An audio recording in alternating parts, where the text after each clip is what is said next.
true power. In Shinobi world, many possess that, but only a few know how to handle it.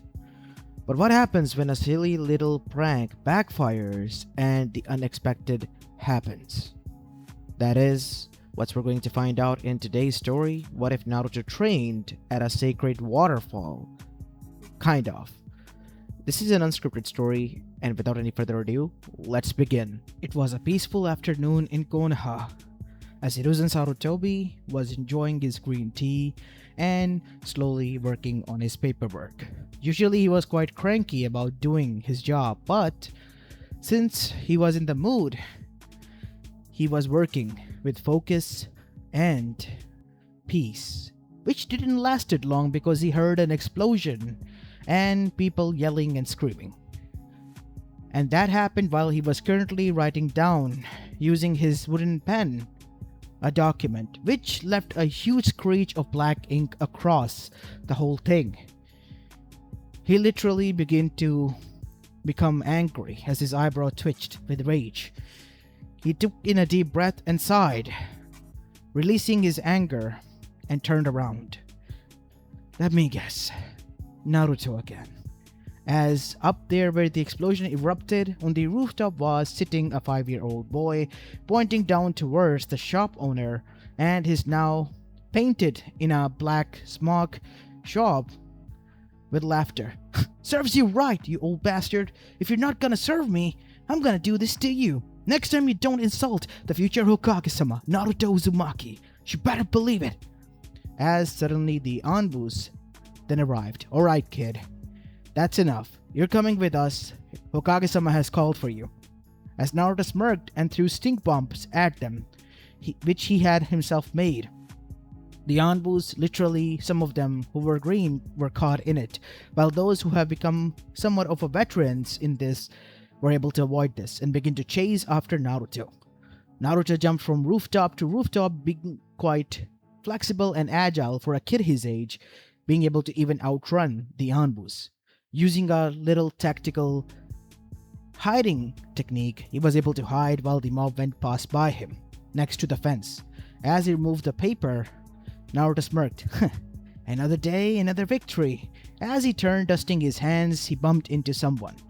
And that someone was standing with his arms folded, with an angry expression on his face, and a frown. Naruto?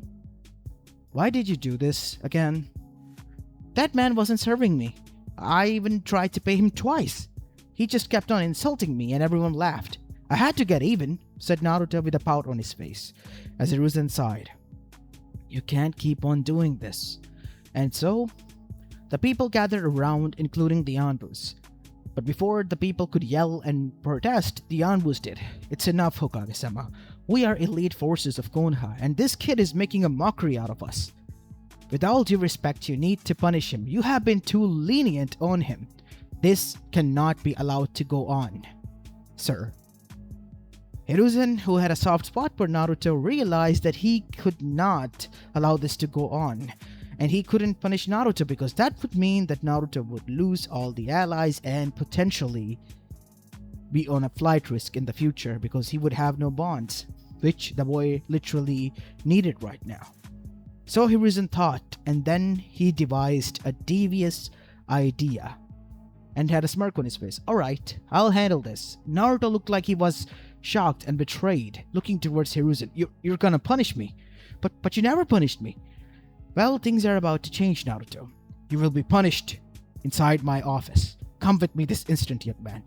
Naruto was hurt and looked down like a beaten puppy until the door closed inside the Hiruzen's office. Alright, Naruto. I have sealed off the room. Now, once we leave, I want you to act up as if I have disciplined you. Naruto's face immediately lit up. Alright, I'll do that. Thank you so much, old man. I knew I could rely on you. Anytime, kid. Well, now I can go and continue to take my revenge on them. Now, this is what Hiruzen feared. The devious plan he had come up with was about to be set in motion. How about I help you instead train? You want to become the Hokage, right? Yeah, I do. How could you help me? You told me before that you couldn't, said Naruto with a bit of suspicions. Yes, I know, but You know, everyone, I am the Hokage. If I help you, it will be like showing violent favoritism. That is why I couldn't. But I can give you this. What? A direction. A what now? Said Naruto, looking even more skeptical. Realizing that he was losing it, Hiruzen came up with a lie on the spot. There is a waterfall nearby, Naruto. It is said if you sit down and meditate within, sitting in it, and focus for years to come, you can achieve an unimaginable power and chakra like nobody has ever seen before. Really? Yes, it's a legendary scroll that is destroyed, unfortunately. I found it when I was a young shinobi myself. I tried, and I failed. Even before me, many Hokages did, but they all failed, and many other legends. If you all failed, then why are you asking me to try it? Because in you I see the future, Naruto, said Hiruzen with confidence as he placed both of his hands on Naruto's shoulder. You, and only you, can achieve that power. And for that you need to focus and train. Really? You think so? Yes, of course, but that is because I believe in you, Naruto. I would be not forcing you at all if it wasn't for you and your motivation. If you don't want to do this, that is going to be a bummer, but I can understand, said Hiruzen, turning around. He knew he had struck the iron while it was hot. All he needed to wait was the response. Of course I'll do it. If you all can't achieve that power, then I, Naruto Uzumaki, will. And then I'll become the future Hokage. You better believe it. Success. And Hiruzen smiled, and then turned around, going back into his acting. Well, I'll lead you to that place. But you have to act now. Alright. And so, everyone was currently leaning against the door as the door opened and Naruto came out. His eyes were red, and he looked like he had received a beating because he was rubbing his bum as Hiruzen stood there with a stick in his hand. Now I have disciplined him, and the boy won't cause any problem. Is that right, Naruto? Yes, sir. Good. Now make sure that he is at home and remains there. You all need to go. Don't worry about anything and can go back to your business. And so they did, celebrating for the first time that the kid got disciplined, while Naruto, instead of going home with Hiruzen, went towards that same waterfall that they talked about. So this is the place? Yes, Naruto. All you need to do is sit here and train. Once you train hard enough, you will achieve the power beyond. But you didn't tell me what power it is. That's the trick. Nobody knows, not even I. It is said to be an ultimate power that nobody in the elemental nation possess.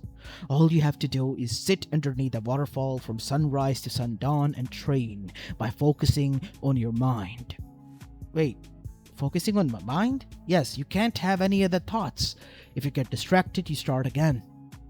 I understand, said Naruto, realizing this. He took his shirt off and then went into the waterfall, sat underneath a huge rock that he placed there himself, and began to meditate. Good luck, Naruto. I believe in you. As Hiruzen left and returned back to his office, days went by, and Danzo Shimura and the elders realized, alongside a lot of civilians and passerbys, that nearby a lake that has existed for more than few hundred years before the existence of Konoha was being used by one Jinchuriki Naruto Uzumaki, a 5-year-old child who was the prankster from hell of Konoha previously. What the hell did you tell the boy? Look, it's only fair that I pranked the kid. I mean, he has pranked everyone, including me. So, to distract him from pranking, I decided to play a prank on him. It went kind of too far, and now I'm thinking about it that I should tell him. In a few days, maybe, once I finish up this paperwork. Unfortunately, I don't think you should, Hiruzen, said Homura, as Koharu agreed, as both Danzo and Hiruzen looked at them with a curiosity and question. What do you mean by that? Everyone is working in peace. They are peaceful. The whole village is peaceful. Let this continue for a few years. Naruto would get mad at me. I just wanted him distracted for a few days at best, so that the village could have a peaceful time. Then let that peace preserve and continue. The boy will be told later on that he failed. You can make up an excuse. We'll help you with it even. As Danzo rubbed his chin and thought, and then said, I agree with them. The boy is quite hectic to deal with. He has even made a fun of our shinobi forces. No doubt that he is quite a prodigal being, but not in the sector we want him to be. It's best if he stays like that for a few more years. Fine. It was an practical joke had turned into something that the village was forcing him to stay at. So, that is what he did. As few years went by, Naruto turned at the age of 10 and would still now remain there, regardless of weather. He would sit underneath the waterfall and continue to train. Hiruzen at one point even got sick, worried about Naruto because he was out there in this cold while he was running down with fever. Many of the shinobis were also getting a bit scared. Heck, even the Konoha population was getting scared for his sake. Some of them even thinking that the kid has lost it finally. Or maybe their little prank has gone too far, because everyone was now by this time aware of it. So, they decided to come clean to Naruto, as Hiruzen and all of them were present surrounding the waterfall on the next morning. As Hiruzen then said, "Naruto, please, we have something to talk about. It's important." As Naruto opened his eyes, they were the same blue hues, but they had a different tint to them, which many of the others failed to recognize instead of Danzo only. As Naruto then said in a calmer tone, "What is it, Gigi? What is it that you wish to speak?" Everyone was shocked. This was the hyperactive child speaking with them for the first time in 5 years. He had changed quite a lot. He wasn't even the Naruto they remembered. As Hiruzen then said, I have to come clean. Remember how you used to prank all of us?" "Of course I remember. A childish phase in my life. What of it?" "Well, I kind of wanted to get back at you, and the people kind of went in on this practical joke. There is no such thing as divine power of this, waterfall or anything. I just made that up, just to make sure that you, for a few days leave us peaceful." Naruto stared at him and then chuckled. "Nice prank, Chichi, but I won't fall for it. I have gained powers." Everyone remained quiet and then laughed. You can't gain powers from this, Naruto. Meditation alone can't." "Holy shit," said one of them, as they all watched Naruto levitating now, alongside the rock he was sitting on. "How are you doing this? Is this a prank, Naruto? If it is, then you win." "I'm sorry, it's not a prank. I was able to achieve this power." As then Naruto stood up on the same rock that was levitating, and then took a step forward. "Naruto, you're gonna fall and hurt yourself." And then another. Everyone had their breath stuck in their throat because they saw Naruto levitating. And then he slowly came down and touched the ground. "I achieved this power a few months back. I focused, like you said, and was able to achieve it. I have understand what true power is. It's not the ninjutsu, it's not the chakra, it is becoming one with peaceful nature itself, the state of peace itself. And then you shall achieve the true power."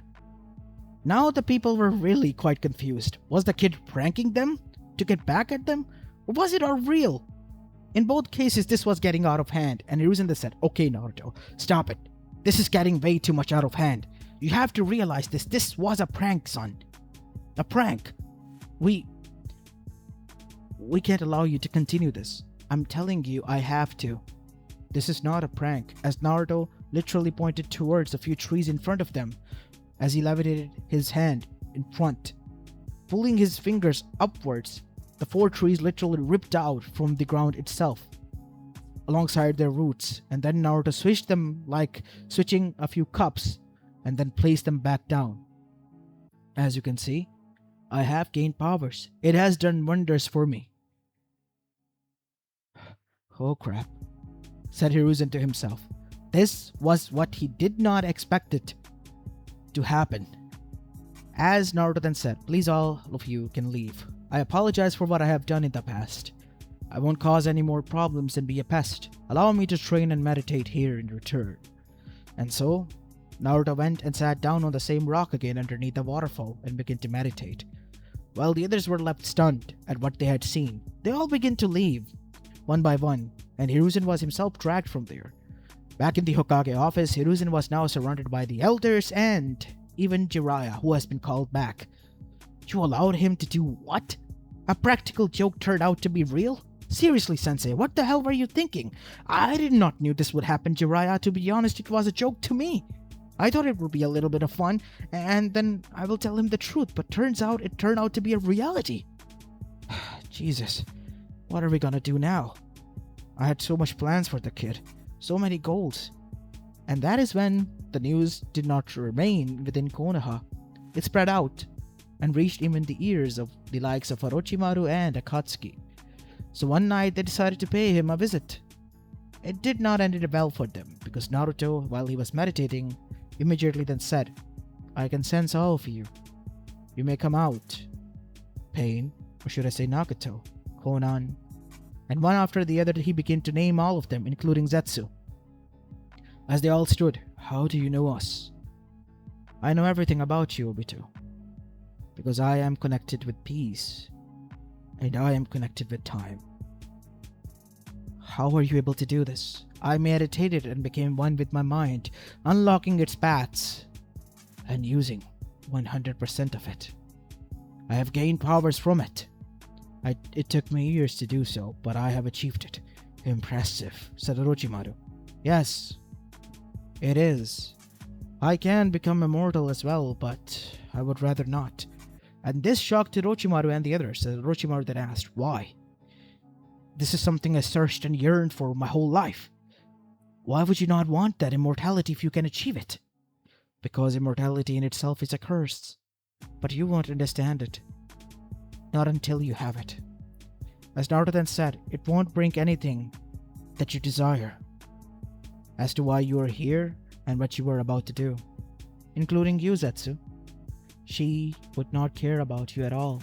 To her, you are nothing more than a tool, which I know you willingly accept, but you expect a reward. And your reward will be your demise. As Zetsu felt chills run down his spine because he could see Naruto staring in his eyes. And he knew who he was talking about. How can he be so certain? I saw the possibilities, the futures. There is none in which you have won, and none in which you are all alive. The path you are going to follow is going to be the one that will lead you to the death. As Zetsu then said, but I have to free her. I am her will. That is what she wants you to believe. You deem yourself to be the manipulator here, but it's quite shocking that she was able to manipulate you just because she was able to create you out of her pure rage. It struck Zetsu like a hammer, while the others, they just stood there shocked. I don't know what to say. What am I supposed to do then? Be free then. Live the life you want to live. The way you want to live. Not be a servant. Be your own person. A free being. Zetsu gulped and remained quiet. As Obito then said, nice tricks. You know about us and you know what might happen, but you haven't revealed anything about our plan, the Moon Eye plan. You're here to gather the Bijus. Your own curiosity brought you here, isn't it? I knew you would come. I knew I could handle this in 1,000 different ways, but I decided diplomacy because it is a wasteful use of my powers to use it against you. You think you can take us all? As Naruto then disappeared, appearing behind Kisame, placing a hand onto him. My dear Kisame, I can't take you all. I can erase you all. How did you? Before he blinked, Naruto was back where he stood. See, that is just a mere glimpse of what I can do. You cannot hit what you can't even see. And a person who thinks 10 steps ahead of you. I do not wish to fight you, but I will not hesitate if you won't back down. The question now is, gentlemen and ladies, what is it that you desire now? I have told you everything that I am aware of at such a young age, and I have been able to achieve. But one thing is for sure. I am not someone who is going to go down without a fight, and you don't want to fight me. So I'm gonna ask you again. What is it that you're going to do now? Leave peacefully, live the lives that you have, the way you want, or we can do this, and you can get erased, maybe even die, and I can go back to my meditating. In both situations. Now everyone was tensed because within a few minutes Naruto has even the odds and literally revealed their biggest weakness against them. He knows them within inside out and there was nothing they could do about it. He was too much good at playing psychological games. Zetsu was the first one to give up. I give up. I confess to everyone that this was just my own cruel tricks to make you all work together. There is no Moon I plan to create a new world. It's to free who I believe to be my master, who even manipulated me into believing that I was her child. Good choice, Zetsu. Everyone was stunned. And so, they all began to leave, enraged at Zetsu. But knowing that Naruto was now looking towards Zetsu with a smile, he would not allow them to fight here. So they all left, warning Zetsu that if he crossed their path again, they will be hell. As all of them left, Naruto and Zetsu were the only one that remained. As Naruto looked towards Zetsu and said, "Be your own person, Zetsu. That is the only way. And maybe try to meditate. Who knows, you might find inner peace that you were looking for so far." As Zetsu's eyes widened because that was his biggest secret. He was in turmoil since birth and wanted inner peace and believed that he would achieve it once he frees his mother. But now, meeting Naruto, his whole perspective had changed. Once Zetsu left, Naruto then sat back down again, began to meditate, as a voice spoke from within. "Are you sure this will work, kid?" "Of course it will. I mean, serves them right? They thought they could trick me." "Of course. But you know you're being a scammer yourself and shamming everyone. That's the whole thing here, Kurama. That's the whole thing. I'm gotten used to the water, regardless of weather. It's hardening my body and conditioning myself. And thanks to the chakra trick that you and the supergrams taught me, I'm able to use it however I want." Can't believe Father showed you himself and revealed everything to you. Yeah, and all I had to do was use my brain, as that is when the truth was revealed. Naruto didn't achieve any powers. That was just Naruto playing tricks. He had deliberately made sure that disappearing like chakra wires were created that he could use to do the stunts that he pulled in front of the people. And more than that, how he knew about what was going to happen, what they all were. The sage himself had arrived and revealed to Naruto what was going to happen in the future, and he needs to start training instead of focusing on this sham. But Naruto decided that if the Gigi of his, alongside with Konoha, are going to prank him, then he's gonna prank them back, because nobody beats Naruto Uzumaki in his own pranking game. And Kurama, he was all in for it, even helping Naruto out whenever nobody was looking, with the help of a clone, switching the trees and all that. And even helping Naruto levitate and all that, with chakra wires. While everyone was stunned. Even then, the confrontation, Naruto was a bit scared and Kurama was on standby. But it had worked too well in Naruto's favor. He had picked up the act and knew how to win without a fight now, using just his mind games, which he has gotten extremely good at. I blame my father for this. He created a monster. Heh. Should we end this? You're in too deep, kid. If others find out about this, they will be hell to lose. Yeah, I understand that. So what should I do? I don't know. Continue this? Jeez, being stuck here is quite boring. Then who remains stuck here? You can go inside and live a normal life. Tell them you don't want to be a Hokage or Shinobi anymore. I mean, your parents have left you quite a lot of wealth. You know what? That's not a bad idea at all. As the sun began to rise, Naruto packed his stuff up and went inside, continuing the act of him being the person who achieved true powers from the sham that Hiruzen pulled, while shamming all of them in return, playing a double prank on them, which was still continuing without all of them realizing, and continuously getting very and serious. as this is where I will be leaving this story of, guys. I hope you enjoyed this one, and if you did, then make sure you leave a like and subscribe to my channel if you like the content of this channel, and follow me on my other channel as well. As this is it for the day. I'll see you in the next one. Peace.